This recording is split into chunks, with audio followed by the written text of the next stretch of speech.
Valentin, j'ai 28 ans et du coup je suis diplômé de l'IAE, donc j'ai terminé mes études en 2016 et je suis diplômé du Master 2 Management des ressources humaines.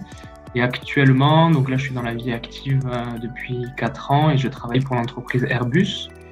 Plus spécifiquement, je travaille pour la division Airbus commerciale sur le site de Nantes, qui est une usine de production de 3000 personnes environ. Et après mon bac ES, je suis allé à la fac faire une licence AES. Donc AES, c'est Administration économique et sociale, qui est une licence assez généraliste dans la gestion, parce que je voulais me laisser le temps de mûrir un petit peu mon projet. Ça faisait un moment que je voulais travailler dans tout ce qui était en lien avec l'humain, donc j'avais pas mal de choses en tête. J'avais CPE, éducateur spécialisé, etc. Et quand j'ai fait ma licence, ma troisième année d'AES, on avait un cours de droit du travail. Et c'est ce cours-là où j'ai pensé au métier des ressources humaines, où voilà, je me suis dit que travailler sur l'humain au service de la performance d'une entreprise, c'était aussi hyper valorisant et intéressant. Et donc j'ai décidé d'intégrer le master à l'IAE de Toulouse. Donc je suis rentré en master 1, puis j'ai fait une année de césure, voilà, où j'ai fait 2 stages de 6 mois. Et puis après, j'ai fait le Master 2 en alternance chez Airbus. Du coup. J'étais à la fac de droit du Capitole, donc il y avait pas mal de partenariats qui existaient à cette époque-là. Et puis, c'est un master qui me permettait de me professionnaliser. Moi, c'est ce qui m'intéressait. Ça faisait un moment que j'étais dans un cursus assez généraliste et je voulais me confronter au monde du travail. Et donc, le master, il me permettait à la fois de faire une alternance et à la fois de faire une année de césure. Ce qui m'a permis de sortir avec quasiment 2 ans d'expérience sur le marché du travail. Et pour moi, c'était vraiment un critère prioritaire. Et puis, il y avait aussi la réputation de l'école. C'est une école qui avait une très bonne réputation. Je connaissais des gens qui m'avaient vanté la qualité de l'enseignement et des intervenants. Et du coup, c'est ce qui m'a décidé à choisir l'IAE de Toulouse en Floride. Déjà en alternance chez Airbus. J'ai continué chez Airbus, donc j'ai fait un VIE, donc c'est un volontariat international, donc c'est un contrat spécifique pour les jeunes pour partir travailler à l'étranger. Donc j'ai continué avec Airbus, donc à cette époque-là c'était Airbus Defence and Space. Je suis allé travailler 1 an en Allemagne, à Munich en tant que VIE, et puis après j'ai fait ma seconde année de VIE en Espagne, à Madrid. Et je travaillais sur des sujets qui sont en lien avec la gestion des compétences, la formation, etc. Donc après mes 2 ans de VIE, j'ai continué ma carrière chez Airbus, donc je suis passé sur la division commerciale, donc la division avion, sur le site de Toulouse, où j'ai eu un poste qu'on appelle executive assistant. Donc c'est un poste qui existe plutôt dans les grandes entreprises, où j'étais l'executive assistant du responsable du département en charge du recrutement, de la formation, des compétences pour tout le groupe Airbus, toutes les divisions, tout pays. Donc je faisais partie voilà, j'étais partie intégrante d'une équipe de management de 7 personnes qui pilotait un département de 400 personnes. Et ça a été vraiment marquant dans ma carrière parce que j'étais au cœur de tout un tas de décisions, de discussions assez stratégiques liées à l'innovation, liées voilà, à tous les plans de recrutement, de formation qu'on devait dérouler pour le groupe. Et lié aussi à la gestion d'un département de 400 personnes qui étaient réparties dans 4 pays et dans une dizaine de sites. Donc expérience très marquante. À la fin de cette expérience, je suis parti sur le site de Nantes, où je me suis occupé du recrutement. Donc j'étais recruteur avec des missions annexes qui étaient tout ce qui était en lien avec les relations écoles, un petit peu l'image du site, la visibilité et l'attractivité du site d'Airbus Nantes. Et donc là, depuis quelques mois, je suis ce qu'on appelle HRBP, multinationale, donc je suis RH de proximité, pour une population d'environ 300 personnes. C'est de mon parcours, mais surtout du dynamisme. J'ai pas mal changé, j'ai pu découvrir pas mal de sites, pas mal de pays, pas mal d'activités RH. J'ai particulièrement apprécié de travailler à l'étranger. C'était hyper enrichissant professionnellement parlant, de côtoyer différentes façons de travailler. Et puis je me suis fait des connaissances, des amis, un réseau à l'étranger. Et c'est quelque chose que, avec du recul, j'aurais aimé peut-être prolonger un petit peu plus et encore accentuer, et d'autant plus compte tenu du contexte actuel où les déplacements et les mobilités vers l'étranger, c'est un peu moins facile. Avec du recul, j'aurais passé un peu plus de temps sur des sites étrangers pour développer encore plus cette carte et cette fibre transnationale.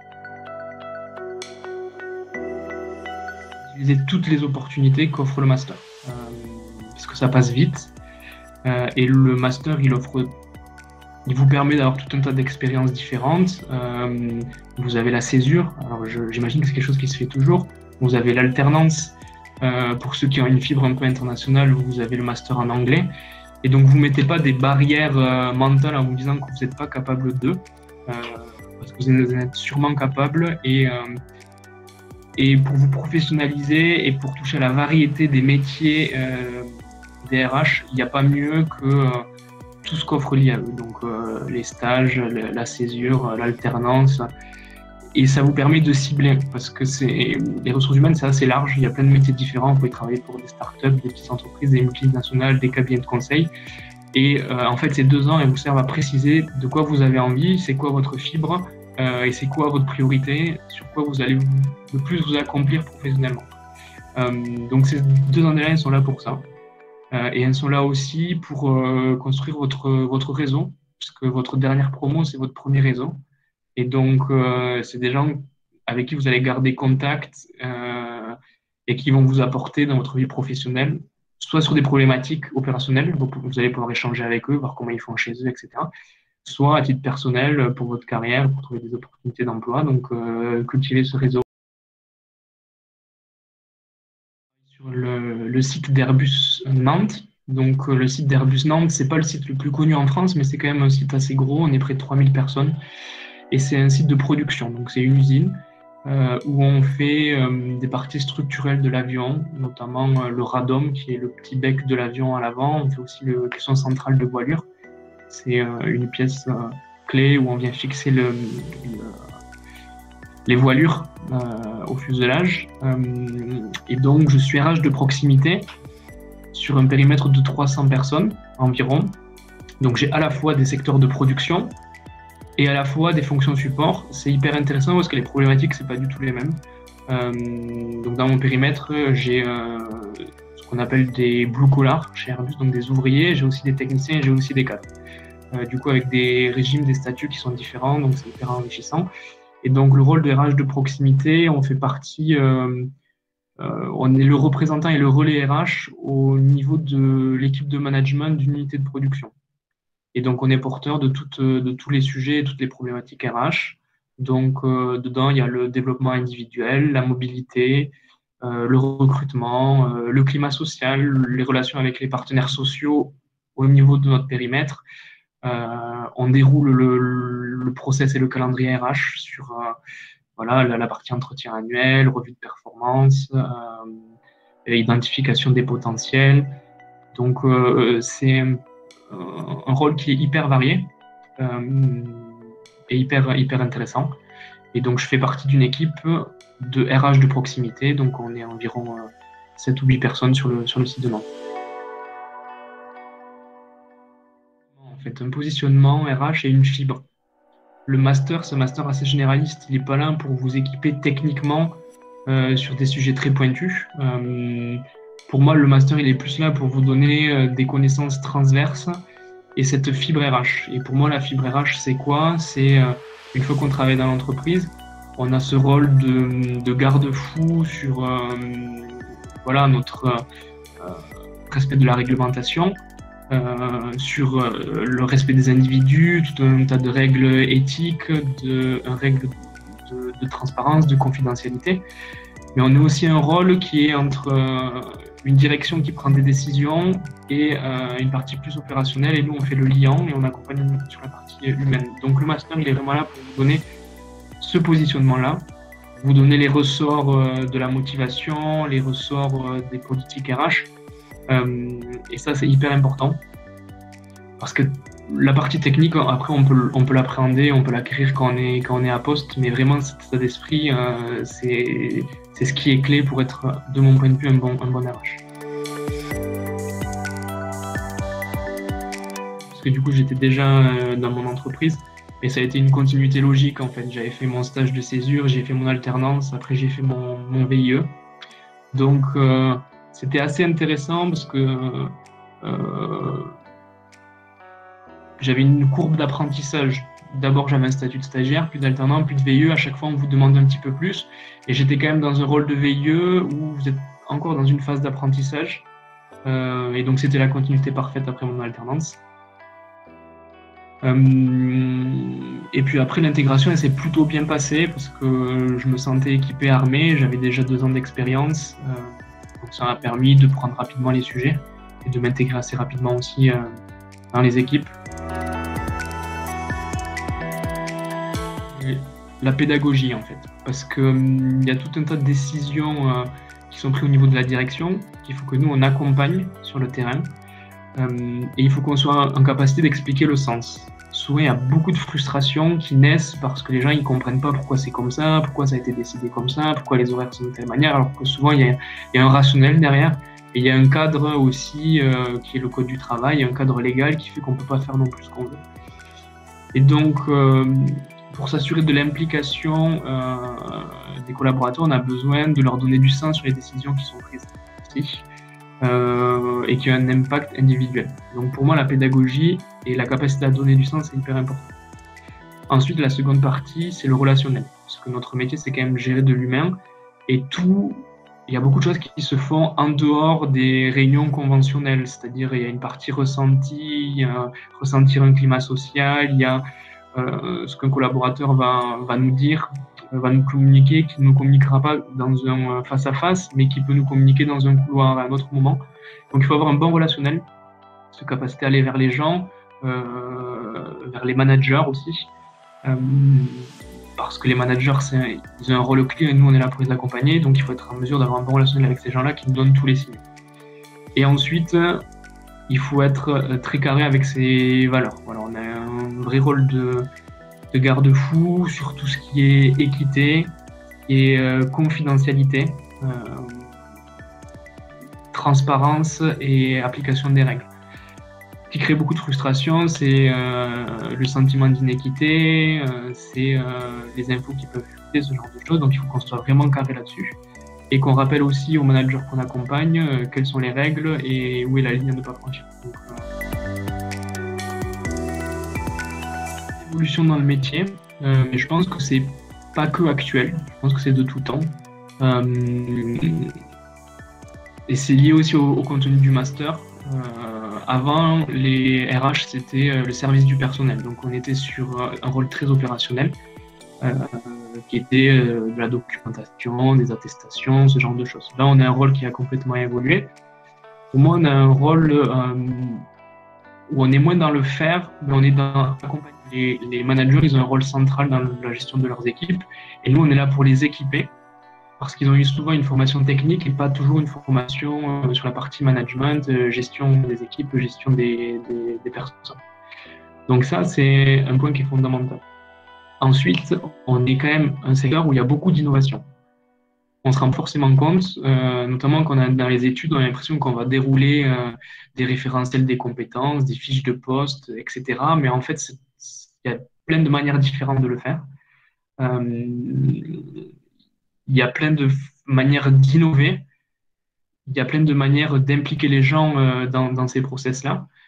Et donc, souvent, on ne perçoit pas ça quand on est dans les études, mais vraiment, c'est un secteur d'innovation. Si on prend le recrutement, par exemple, il y a des entreprises aujourd'hui qui proposent de faire des recrutements basés seulement sur l'intelligence artificielle, par exemple, ou sur la reconnaissance faciale, ce genre de choses. Donc, il y a toujours des questions à se poser. Est-ce qu'on a envie d'y aller? Est-ce qu'on n'y a pas envie d'y aller? Est-ce que éthiquement, c'est acceptable ou c'est pas acceptable? Il y a plein de startups qui se montent aussi pour faire des événements de recrutement en digital, pour faire des escape games, pour faire des applications où on va tester le potentiel des candidats via des jeux, etc. Donc il y a énormément d'innovation qui se fait. Et une évolution des structures.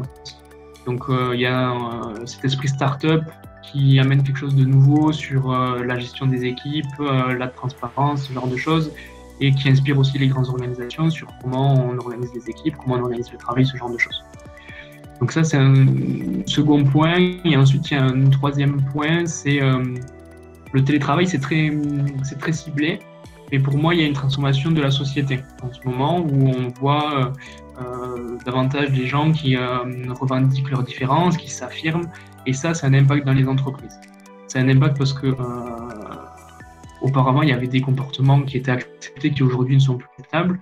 Il y avait des façons de faire qui ont évolué. Il y avait une considération de l'individu qui prend de plus en plus de place en tant qu'individu dans l'entreprise. Et donc là aussi, ça change un petit peu nos rapports humains au sein des entreprises, les valeurs qu'on défend, ce genre de choses. Et ça a un impact sur notre métier. C'est la solidarité, parce que je pense que compte tenu du contexte, alors nous en 2016, c'était un contexte post-crise économique, c'était pas hyper facile non plus de rentrer sur le marché du travail. Et je pense que pour vous, ça va être encore plus compliqué. Donc la solidarité entre vous, entre votre promotion est hyper importante. Parce que, comme je vous le disais, ça va être votre premier réseau. Ensuite, il vous faut vous ouvrir l'esprit. On peut faire plein de choses quand on est en RH, on peut travailler dans les petites entreprises, des grandes entreprises, tout un tas de choses. Peut-être que quand vous allez sortir, ça va être difficile de trouver des contrats longs, mais n'hésitez pas à accepter des missions, des remplacements pour aller mettre des nouvelles cordes à votre arc. Voilà, un projet qui dure 5 mois, 6 mois, ça vous fait voir quelque chose de nouveau. Et ouvrez-vous l'esprit. Ensuite, vous ne mettez pas des barrières mentales, parce que les premières barrières qu'on se met sont mentales. Pour vous donner mon cas personnel, quand j'ai été recruté chez Airbus, j'étais sûr de ne pas être pris, parce que j'avais un niveau d'anglais qui était vraiment très limité.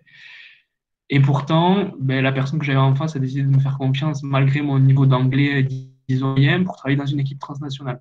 Et j'ai réussi à démontrer que j'en étais capable et j'ai continué mon parcours dans l'entreprise. Donc, osez, ne vous mettez pas des barrières en vous disant il me manque ça ou ça. Parfois, le reste et les autres qualités que vous avez, elles peuvent compenser quelque chose que vous ne maîtrisez pas encore. Et ensuite, le conseil que je voulais vous donner, en tout cas, c'est mon ressenti. Je trouve que quand on est un peu curieux de la vie, le métier des RH, il est hyper intéressant parce qu'on est en lien avec de l'humain. C'est ce qu'on vous demande, de gérer de l'humain. Donc, soyez vous allez rencontrer peut-être des ingénieurs, vous allez rencontrer des ouvriers, vous pouvez prendre le temps pour comprendre leur métier, découvrir leur environnement de travail, et c'est hyper intéressant et hyper valorisant.